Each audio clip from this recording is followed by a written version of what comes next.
तो जो कि डेमियन को डेल्किन पहचान लिया होता है, इसीलिए वो घबराकर कांपने लगता है। अब उसे ऐसा करते देख हमारी मिया उसे संभालने लगती है कि डेल्किन क्या हुआ, क्या तुम ठीक हो? लेकिन डेल्किन अब भी बोल रहा होता है कि मुझे बचाओ। अब उसे ऐसे बोलते देख मिया सोचने लगती है कि आखिर डेल्किन किससे इतना डर सकता है? ये आदमी, ओ तो यही है डेमियन, जैसा कि मुझे उम्मीद थी। आतिशबाजी वाले दिन डेमियन ने डेल्किन के साथ क्या किया वो सब मुझे बाद में पता चला, तो यही कारण है इसे देखने के बाद डेल्किन के इतना डरने का। उसके बाद तो वो बटलर से कहती है, सबसे पहले एक डॉक्टर को बुलवाइए और एंटिया हाउस में मेरा मैसेज पहुंचाओ ड्यूक राखा एंटिया को कि डेल्किन यहाँ है और वो तुरंत यहाँ आए, यानी कि एड्रियन हाउस। उसके बाद तो हमारा सीन शिफ्ट होता है। थोड़ी देर बाद एड्रियन हाउस के बाहर एक कैरेज रुकता है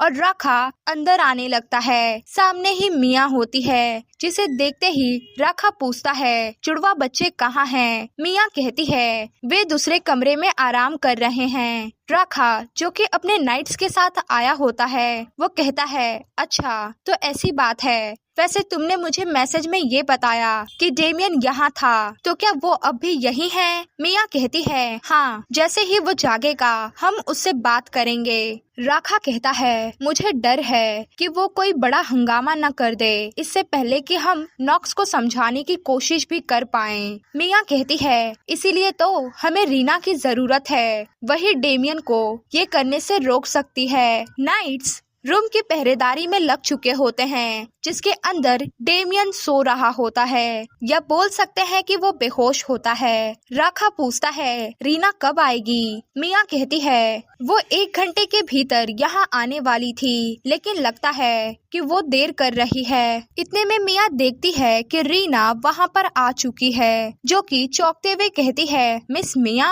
और ड्यूक एंटिया, आप दोनों यहाँ पर क्या कर रहे हो? मिया कहती है, मैंने तुम्हें एक लेटर भेजा था जिसका मुझे जवाब नहीं मिला, इसलिए मैं थोड़ी चिंतित थी, तो यहाँ तुम्हें देखने आ गई। रीना कहती है, माफ करना तुम्हें परेशान करने के लिए, मैं जरा व्यस्त थी इसीलिए रिप्लाई नहीं कर पाई। मेरी चिंता में जो तुम यहाँ तक आई उसके लिए तुम्हारा शुक्रिया, लेकिन मेरे गेस्ट रूम के बाहर ये नाइट्स क्यों खड़े हैं? क्या कुछ हुआ है? मिया कहती है, ये नाइट्स यहाँ हैं डेमियन की वजह से।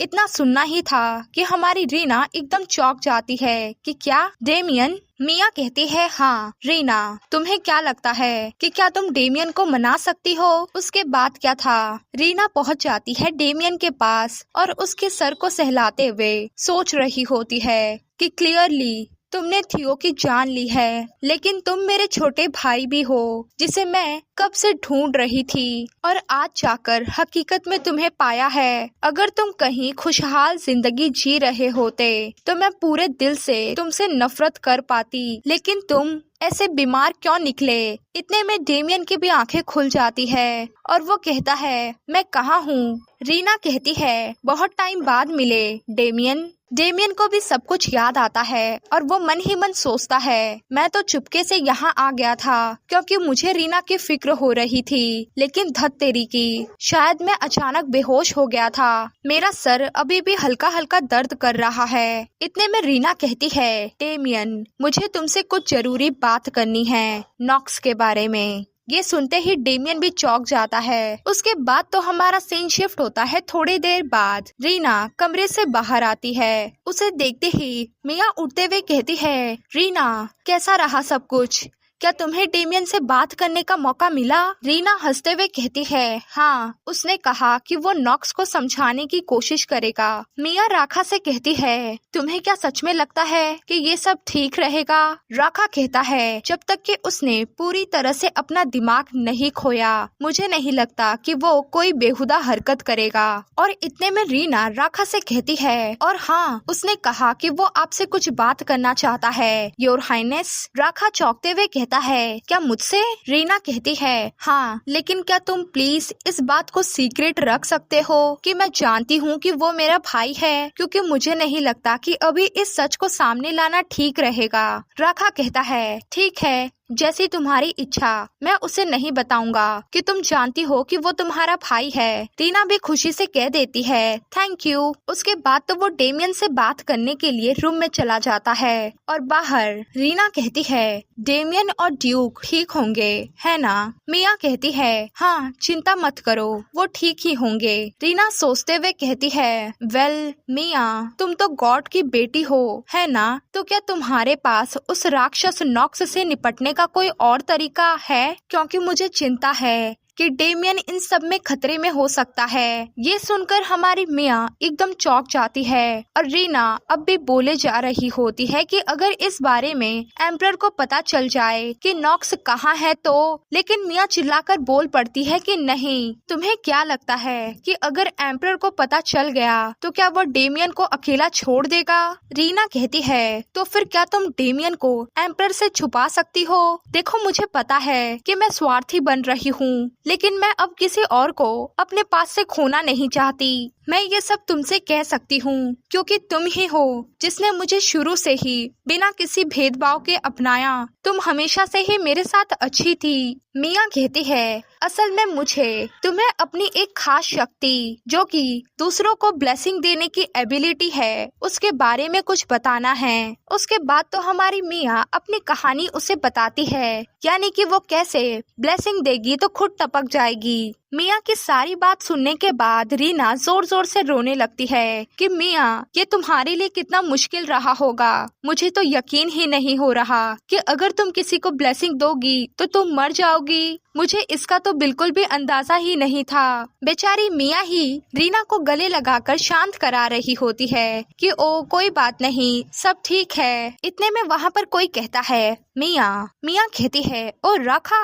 राखा कहता है तुम दोनों एक दूसरे को गले क्यों लगा रहे हो? मिया हंसते हुए कहती है और ये लंबी कहानी है, वैसे तुम बताओ तुम्हारी डेमियन के साथ बातचीत कैसी रही? राखा कहता है डेमियन 3 दिन बाद नॉक्स से उत्तरी जंगल में मिलने वाला है और मैं उसके साथ जाऊंगा। मिया कहती है लेकिन वो तो बहुत खतरनाक है, मैं तुम्हारे साथ चलूंगी। राखा कहता है नहीं, तुम्हें ही तो ऐसी खतरनाक जगहों से दूर रहना चाहिए। मिया कहती है लेकिन अगर तुमने खुद को ज्यादा थका दिया तो शायद तुम्हें मेरी जरूरत पड़े। राखा कहता है ऐसा नहीं होगा जब तक कि नॉक्स बेकाबू नहीं होता। राखा मिया को समझाते हुए कहता है तुम्हें टेम्पल से लौटे ज्यादा वक्त नहीं हुआ है और अगर तुम फिर से घर से बाहर जाओगी तो जुड़वा बच्चे परेशान हो जाएंगे। मिया कहती है तो मैं उनसे खुद बात कर लूंगी। इतने में इनके बीच रीना बोलती है एक्सक्यूज मी। राखा रीना की ओर देखता है जिसकी आंखें अब सूज चुकी होती है, लेकिन वो फिर भी मुस्कुराते हुए कहती है क्या मैं भी तुम्हारे साथ चल सकती हूँ? राखा वहाँ से जाते हुए कहता है तुम खुद ही डेमियन से बात क्यों नहीं कर लेती? मिया चलो घर वापस चलते हैं। बेचारी रीना वो शर्मिंदा हो जाती है। खैर ये लोग कैरेज से वापस घर जाने लगते हैं। कैरेज में बैठी मिया मन ही मन सोच रही होती है कि ये तो बड़ी प्रॉब्लम हो गई। आखिर मैं जुड़वा बच्चों को कैसे मनाऊं? जुड़वा बच्चे तो एकदम चिपक कर बैठे होते हैं हमारी मिया को। इतने में आयशा टिमटिमाती आंखों से कहती है मीरा मैंने सुना है कि तुम राखा के साथ उत्तरी जंगल जा रही हो, हमें भी साथ ले लो ना, हम भी तुम्हारे साथ चलेंगे। मिया चौंकते हुए कहती है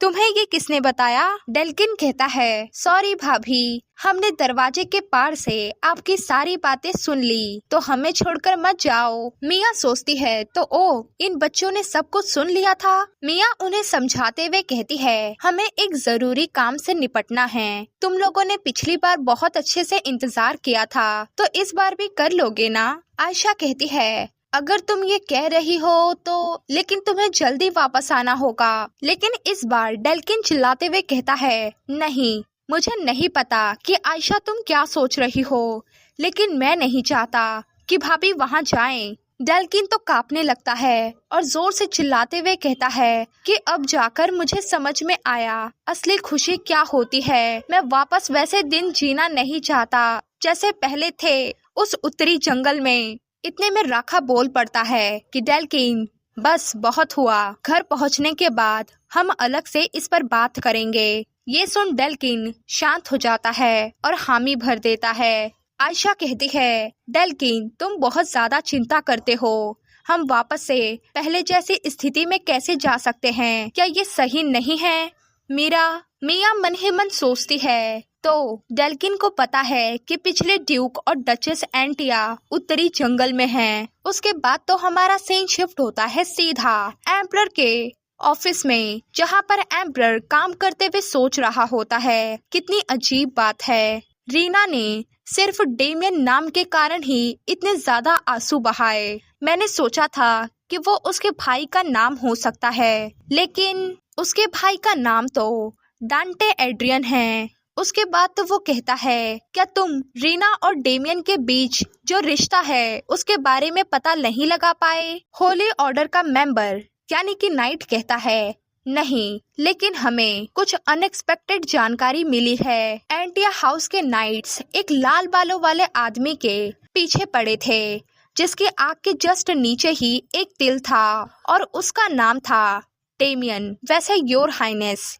ये वही नाम है जिसका उल्लेख एंटिया हाउस की नौकरानी ने अपने बयान में भी किया था। उसकी पिछली गतिविधियां अज्ञात है, इसीलिए हमें आगे जांच करनी होगी, लेकिन उसे लगभग 5 साल पहले उत्तरी जंगल में देखा गया था।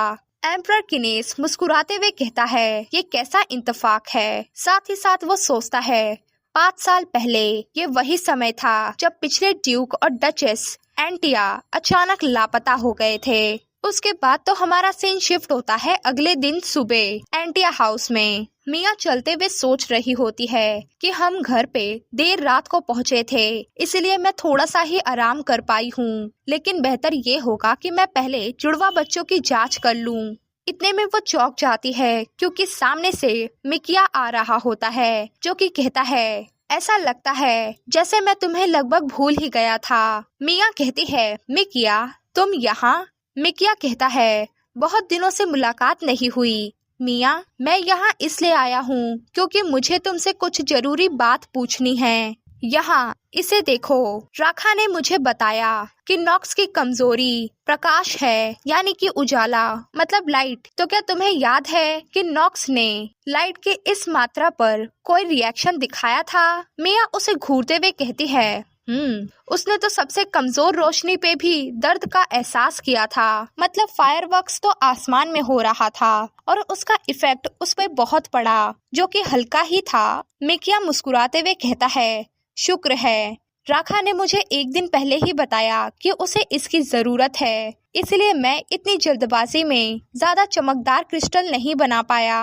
वैसे राखा ने मुझसे कहा है कि मैं इन क्रिस्टल्स को उन नाइट्स को दे दूं जो उत्तरी जंगल की ओर जा रहे हैं। मिया मन ही मन सोचती है, तो मुझे लगता है कि राखा बहुत सारी तैयारियां कर रहा है वहां जाने के लिए। मुझे भी कुछ तैयार रखना चाहिए। उसके बाद तो मिया कहती है, मिकिया क्या मैं भी तुमसे एक रिक्वेस्ट कर सकती हूँ? मिकिया कहता है, हाँ बोलो क्या है? मिया कहती है, वेल। उसके बाद तो हमारा सीन सीधा शिफ्ट होता है रात के समय मिया के रूम में। मिया अपने बेड पर बैठी होती है और सर पे हाथ रखते हुए कहती है, ओ मैं तो बहुत ज्यादा थक गई। आज मैंने सारा दिन जुड़वा बच्चों के साथ खेलने में बिताया, लेकिन मैं डेल्किन के बारे में बहुत चिंतित हूँ। वो दोपहर के खाने के दौरान भी नाखुश लग रहा था। उसने राखा से क्या बात की? मैंने सुना है कि राखा ने जुड़वा बच्चों की सुरक्षा के लिए पिछले ड्यूक और डचेस पर बैन ब्लैक मैजिक का यूज किया था, और ये घटना